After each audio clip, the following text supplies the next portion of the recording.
Well, hello and welcome to Talking with Tina. Today I am here with Mikkel Leslie. Hello, Mikkel. How are you? I'm doing well. Thank you so much for asking and having me here, Tina. Thank you for being here. Love the scenery back there. Hopefully that's exactly where you are, right? We won't tell anybody. Mikkel, you and I met it's been a week on a networking call, and we had a one-to-one, and what you do is pretty awesome. So you're a life coach for a business called A Fulfilled Life Coaching, right? Yes. Yes, I am. How long have you been a life coach?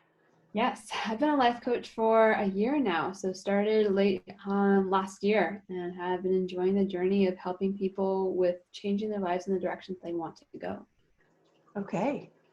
So when I interview my guests, like I ask them for 3 questions, and it's interesting to see how some of them come in and how to start these lead-in questions. And your first one really came in to it says, how can we move through what is holding us back and reach our goals? Mm-hmm. So what does that mean? What does that look like to you as a coach and to me as a potential client? Yeah, I think goals in our mind and the results that we want in our life seem to be daunting sometimes, where we want something that's so far away or that's so big within our lives. And we don't feel worthy sometimes of that, or we can't achieve it, or we don't know what that next step is. And so breaking that down into figuring out what's holding us back from achieving us can go a long ways with that. So I like to envision it like an onion. So we have this onion that has all the different layers associated with it. So in the center is that goal, the result that you want in your life. And the outer layers are what's holding you back from achieving that. So as we peel away those layers, we see what that next layer is of what's holding us back from that, taking that next step and that next step and figuring out how we can achieve that and bring that into our lives. Very cool. We right before we started recording, we were kind of sharing a few things, some personal things. Now that you say that, and as we were talking, I was just kind of sitting here back thinking, oh, okay, I think I'm peeling back some onion here, and it's feeling good. So this is perfect timing to interview you for sure. So how can we create our lives as we want to live with them? That was your other question. Yes, I think a big thing with that is understanding what we want in our lives and allowing ourselves to dream to what that could be for ourselves. So we were talking about, and you were talking about, traveling and going down south in southern Utah and being able to go camping and get outdoors. And those are very similar to what I want to do. So making sure we know what our passion and what drives us at the end of the day. What gets us excited when we wake up in bed and be like, oh, I don't want to get to work. And then you're like, oh, wait, I'm not going to work. I'm doing this thing. And understanding what those things you get excited about. And then the more excitement you have surrounding those things, the more you're going to be like, oh, I'm just going to do this and get out there and figure out what steps I need to take to do it. And you hear those things that people are saying to allow you to trigger, be like, oh, I could get on board with that. And that will allow me to kind of fulfill my next step that I want to have in my life. And so once you understand and get more excited about what you're doing and start to visualize and see it and believe in it and feel it, all of that can help you to take those next steps to figure out what can I do to hear those things, see those things, and take those next steps to achieve it too. So would you say that when you start seeing, experiencing, feeling, doing, that's part of peeling that onion, or do you have to peel the onion first to then get to those feelings? Yeah, I think they go hand in hand associated with it. So an onion, you can sometimes see it in a not so great way, where those onions are smelly and nasty. They might make you cry up. But other times you can see the energy and see how much you're able to pull away from it. You get to a layer where you're like, oh, this is a big layer and I'm getting through it. And so it depends on where you're at with things. Sometimes that first layer is the hardest to pull back from. But as you dive deeper, it can be easier and easier to see the results that you're getting associated with it and how closer you're getting with it too.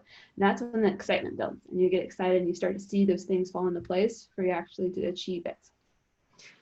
So this is one of our questions. I'm just kind of, as we talk, these are things I think of, but like when you work with people, like I know everybody's different, but what is like a normal time frame for somebody to kind of work with you, get that goal, and then start really seeing results? Like, I mean, what would that look like to an average client of yours? Yeah, so typically work with clients for 6 months because I like seeing those lasting changes within people's lives.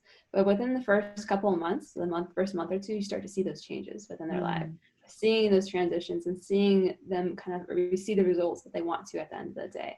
That's really cool to see that shift for people to be like, okay, like, I'm not sure how to do this. I don't know what to do next. And then kind of pulling back those layers and figuring out and getting those results they want to, and then making lasting changes with those 6 months to make sure that those are things that they're going to continue to do moving forward and continue to enjoy their life. Yeah, and so I can see like it could get frustrating at times, right? You could start getting frustrated, you could start getting anxiety, you could start getting stress.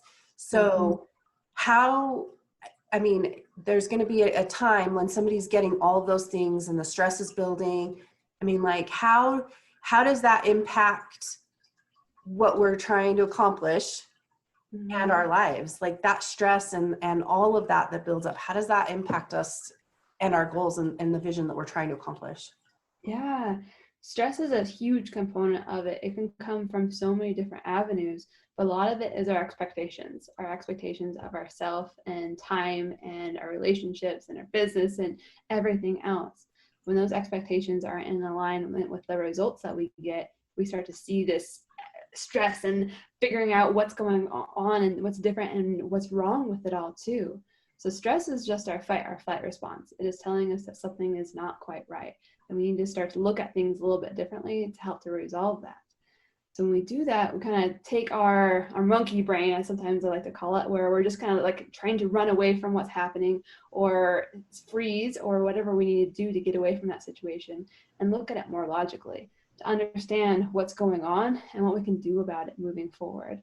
I like to tell people there's kind of two different ways to deal with stress. There's in the moment, and then there is kind of preventative stress management.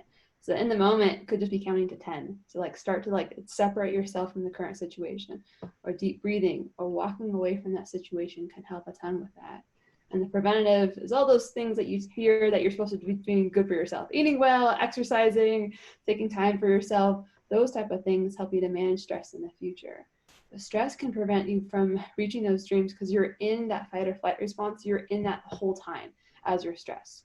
And you can't look to your future and what you want to achieve. It's those day-to-day tasks that you get stuck in rather than seeing the larger picture of what you want your life to be.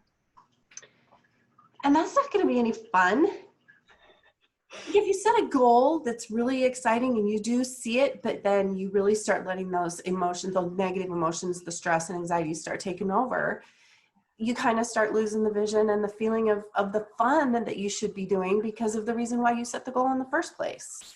Yeah, it's kind of funny how those are tied together, that the stress associated with that future can cause that stress, and then that kind of feeds into each other with it. Which at those times you just need to take that step back to realize, okay, like what's going on? And coaching really helps with that, to understand around you, like this is a big picture. This is what you can get excited about and come back to. And having that to come back to, and having a ritual or habit associated with those feelings, those emotions, those thoughts, those actions to move you forward, rather than getting stuck in that day-to-day of like, oh, I got to do this to make this happen and trudge through it. To see that larger picture can help guide you to the result you want. No. Oh, I love it. Oh my gosh, I feel so good today. I was really stressed this morning.